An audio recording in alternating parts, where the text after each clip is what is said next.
Hello friends, welcome back to our channel Vage Academy of Mathematics. This session we have the question paper of 2013 June UGC NET paper 1, and once again we are here to solve questions from arithmetic and reasoning part. We can quickly start with the questions. Yeah, let's move on to the first question. Question number 1 is from number of ways. We have already seen many questions from number of ways. Here we have little strange question, yet it is from the same concept, number of ways. Let's just see what approach we can take to solve this problem. Question number 1. Question says, in a certain cricket tournament, 45 matches were played, and each team played once against each of the other teams. Then the number of teams participated in the tournament is how many? So we have four options. We have to here clearly understand what is given in the question. So there is some tournament is happening and some number of teams are participating there, and it is given that each one of the team there is playing with the other remaining teams, but exactly once. This is what is given. So you can see the condition here. Each team played once against each of the other teams. This is what you can see here. So the meaning is, if there are 5 teams are there, for example, I'm telling, if there are 5 teams, then each of those 5 teams would have played one match, exactly one match with the other 4 of the teams. So this is the condition. If that is the way, then there are totally 45 matches were played. So total number of matches took place is 45. Then we are supposed to find how many teams participated in the tournament. This is all we need to find. Okay. So that means the thing is here, we need to find the number of teams. Actually, just think, we can understand one thing. To have one match, the thing is, we need 2 teams. Is it or not? We need 2 teams. So in the same way, we should think how many teams we need in order to have 45 matches. This is all the question is asking. So that means if there are some 5 teams, or if there are 6 teams, whatever the number is, then how many matches we can conduct within those number of teams, that we have to think. So if we think so, we can get one thing. It will be, if we want one match, we need 2 teams. So it is all like just a selection of 2 teams. That's all. It's a selection of 2 teams from the number of teams. That is, if there are 5 teams, then I can choose 2 teams from those 5 teams in 5C2 ways. I hope you know about the C calculation. We have performed many questions also in our previous sessions. You can even revise that and come. So for example, if there are 5 teams, I can have 5C2 ways or 5C2 matches happening. Why it is 5C2? Just because if I have 5 teams, I can choose any 2 teams from those 5 teams. How many ways I will have is, I will have 5C2 ways. So the same thing is what is happening here also. So here they're asking how many teams are participating, so that the total number of matches will be 45. So we'll do a simple thing. Let's try with the options itself. The 4 options, A, B, C, D. Okay. Option A is 8. B is 10. Then we have option C to be equal to 12, and D is 14. Yeah. Now we will do a thing. We'll start from the options itself. Let's start from option A. Option A says there are 8 teams. We will check whether if 8 teams are playing, 45 matches are conducted or not. Let us just check it. It's very simple. If there are 8 teams, then how many matches would have happened? Number of matches would be simply equal to 8C2. Why it is 8C2? Just now we saw an example, right? Because If there are 5 teams, then number of matches would be 5C2. If there are 4 teams, then the number of matches would be 4C2. The same way, if there are 8 teams, taking that option A to be my answer, and just verifying whether if there are 8 teams, whether I'm getting 45 matches or not. Let's just check it. So what is 8C2? How can we simplify 8C2? It's nothing but 8 into 7 by 1 into 2. Let's just check and see. So I can just cancel this 2 and 8 as 4 times. So 4 sevens are is giving me 28. So that means if there are 8 teams, then there would be only 28 matches. So that means option A cannot be our answer. Okay. Let's take the next option 10. If there are 10 teams, then the number of matches would be 10C2. So what is 10C2? Let's try to expand 10C2. So I will get 10 into 9 by 1 into 2. Let's just simplify this 2 and 10. It is 2 5s are 10. And we have 5 9s are. 5 9s are is exactly 45, which is what we need. So that means if there are 10 teams, then definitely there would be 45 matches happening. So no doubt our correct answer is option B. So this is a very good question from number of ways. So the only thing we need to keep in mind is here every 2 teams are playing the match. So that means the number of ways will be whatever number of teams, that number C2. Why it is C2? Because for every match we need 2 teams. So in how many ways I can select 2 teams out of those number of teams? This is what is our task. That's what we are doing. But through the options itself, we are verifying, and it is easily giving us the answer. However, the answer is option B, 10. Let's move on to the second question. Question number 2. The question is the odd numbers from 1 to 45, which are exactly divisible by 3. See here, the odd numbers from 1 to 45, which are exactly divisible by 3. So here we have a question which is based on numbers are exactly divisible by 3, are arranged in ascending order. Then we need to find the number at the 6th position. So which number appears at the 6th position? This is what we need to find. So how can we find this? Let's see. Okay. Yeah. We have to list all the odd numbers from 1 to 45, but the condition says numbers which are exactly divisible by 3. Divisible by 3 in the sense what? Very simple. Whichever number which comes in 3 tables, I mean the multiplication tables of 3, they are going to be the numbers which are exactly divisible by 3. And keep the other condition in mind. We need to take odd numbers also. So we have 2 conditions here. One is we need to take odd numbers, and at the same time they should be divisible by 3. I mean they should appear in 3 tables. Such numbers are what we have to pick from 1 to 45. So let's try to do that. Let's start with the 3 tables itself. Yeah, start from 3 ones are 3. Yeah, I can take 3 ones are 3. And also I know that 3 is an odd number. Yes. Go for the next one. 3 twos are is 6. But here this time 6 is an even number. So rejected. Go for the next one. 3 threes are is 9. 9 is an odd number. You can very well place it. Then 3 fours are is 12. Rejected. 12 is an even number. 3 fives are is 15. I will take it down. Next 3 6 are will be 18. Again an even number. Rejected. 3 sevens are, it is 21. Is it or not? Yeah, 3 sevens are 21. It is an odd number. We can take it. 3 eights are is 24. Odd number. It is an even number. Rejected. Next is 3 nines are 27. It is an odd number again. You can note it. Next 3 tens are 30. We will have 30 is an even number. Rejected.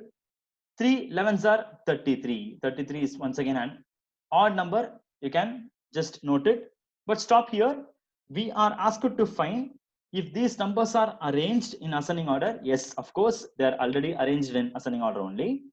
Then what next is asked? Find the number at the 6th position. Yeah, this is the reason we are stopping with the 6th number. See here, 1, 2, 3, 4, 5, 6. So the 6th number we are stopping, and 6th number we are getting it to be 33, which matches with option C, and that is the correct answer. I think you're able to understand this question. Very simple, based on numbers, odd numbers, and then test of divisibility.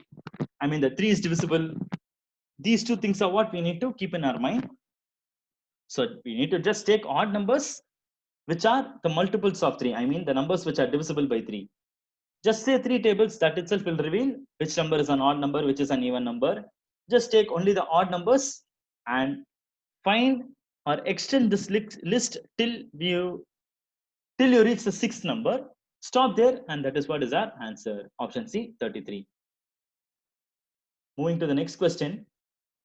The next question is based on average. A very simple question. Let's give a try. Question number 3. The mean of 4 numbers A, B, C, D is 100. If C is 70, then the mean of the other 3 numbers, I mean the remaining numbers, is what? This is the question. So let's try to understand the question carefully. There are 4 numbers A, B, C, and D. And they gave that the mean of all these 4 numbers is 100. What do you mean by mean? Mean is simply nothing but average. Okay, I'll just mention it here. Mean, average, they're all same only. Okay, mean in general means arithmetic mean. Okay, by default we take it as arithmetic mean. What do you mean by arithmetic mean? Arithmetic mean is nothing but the average. We have solved few problems in our previous sessions from this average concept also. So let's do the same thing here also. There are 4 numbers A, B, C, D, and it is given that their average is 100. And you know what is average? Average is nothing but total. I mean the addition of those numbers divided by how many numbers are there in that list. I mean the count with which we have to divide. This is what will give us average. So in that sense, we have to add all these 4 numbers A, B, C, D and divide it by 4. That will give what is the mean of these 4 numbers A, B, C, D, right? And see here in this question, the mean of 4 numbers A, B, C, D is what is given to be 100. And also they gave C's value to be equal to 70. They themselves gave the value of C to be 70. Okay, so that means I can very well write A plus B plus C, I know very well, which is 70 plus D. Okay, except C, we don't know the other variables value, so let's have them to be A, B, D itself. C's value we know, so we are substituting C as 70. Okay, so this total divided by, see how many numbers are there? There are actually 4 numbers, right?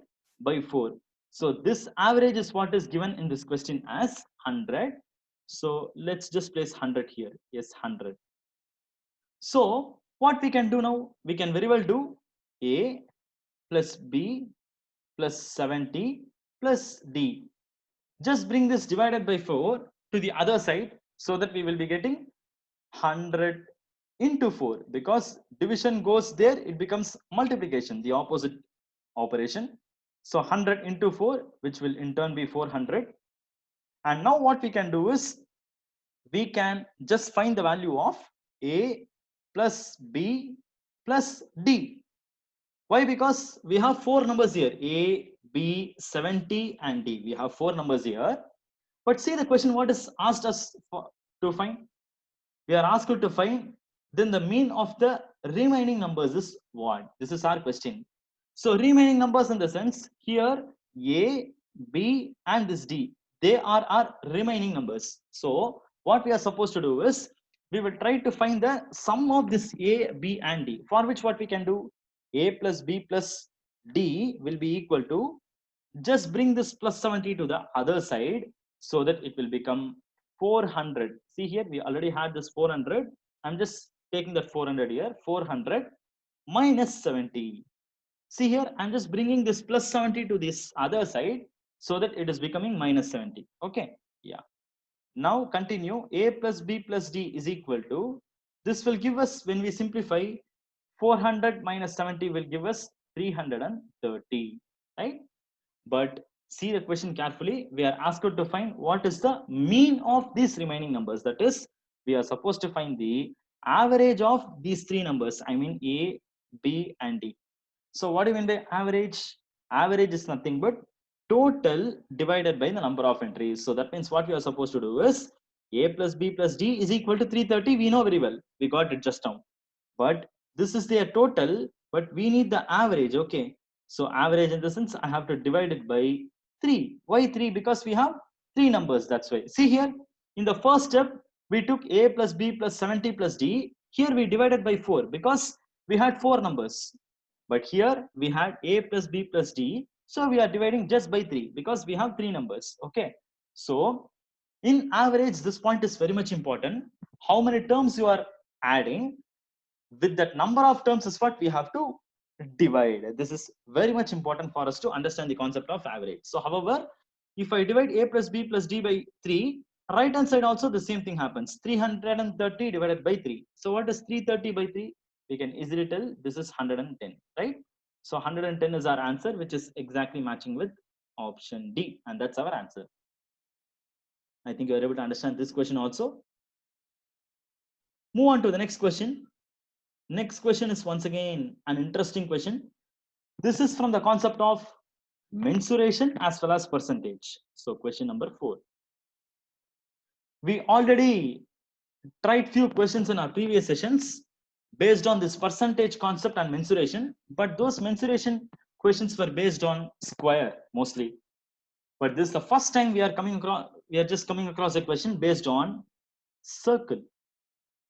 So let's see what is given in this question. If the radius of a circle is increased by 50%, the perimeter of the circle will increase by what percentage? This is our question. So for this question, to solve this question, we should definitely know about what is the perimeter of a circle. Okay. You must have learned a formula, circumference of a circle.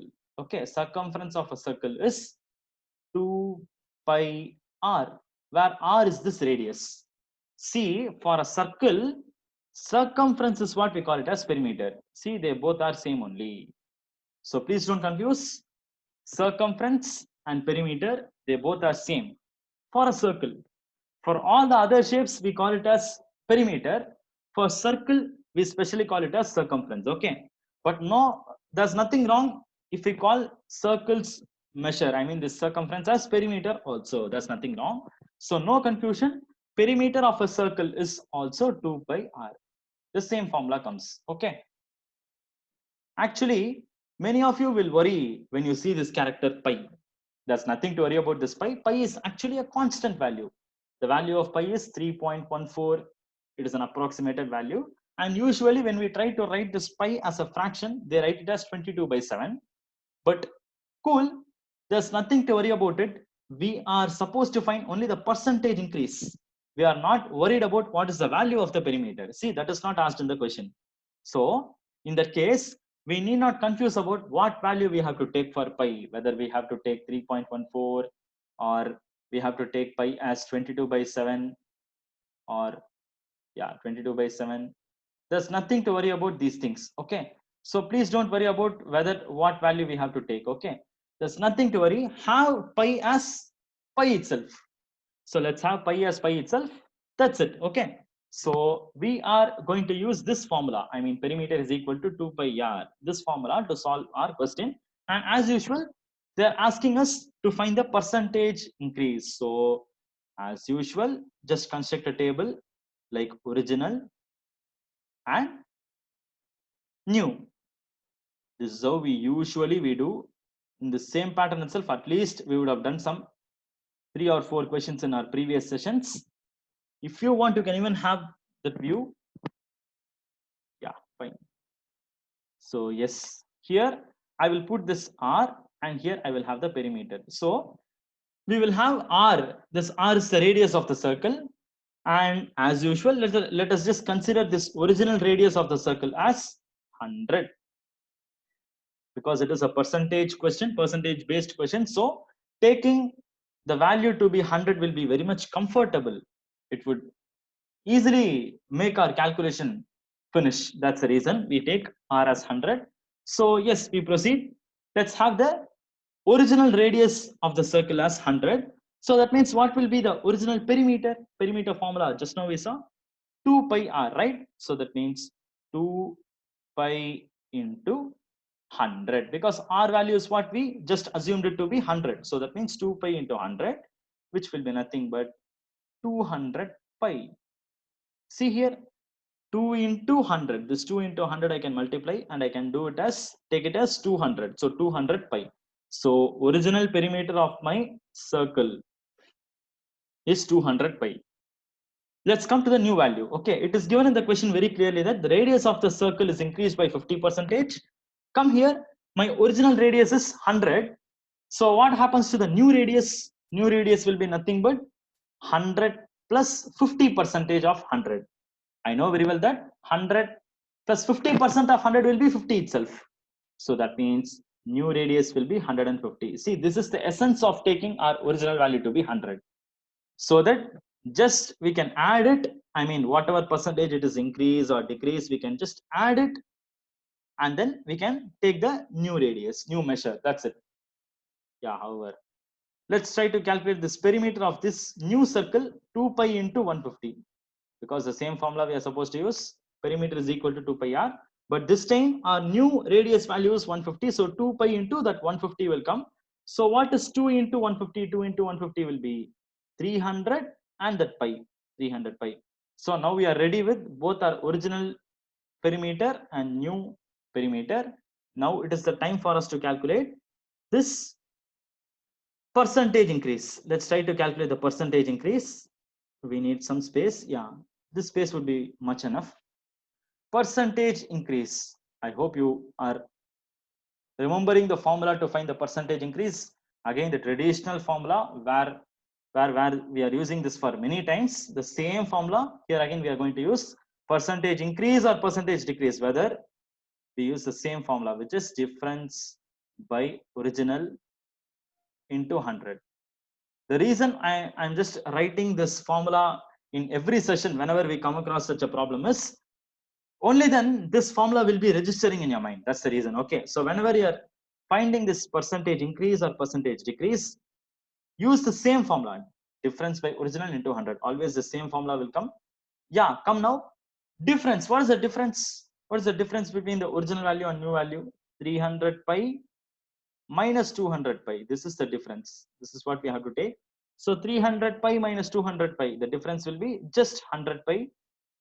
100 pi divided by, come to the original value, original perimeter is 200 pi into 100. Now we can very easily cancel this pi, and I can cancel this double zeros with this double zero, so that we'll be having 100 by 2, which will be 50%. So that means what is happening to the perimeter of the circle? The perimeter is also getting increased by 50% only, which is matching with option D. And you can see how it is 50 centimeter. You can see this calculation, you will be able to understand that yes, we do this calculation, we are getting the answer to be 50%. And this 50% is what is our correct answer, final answer. Yeah. All right, we have completed all the problems here. We just had 4 problems, but 4 of them were from different concepts. I hope you are able to understand all these questions, and as usual, any doubts you can sure post into the comments. Again, in the next session, we'll come meet with a different set of questions. See you there soon. Thank you so much. Bye.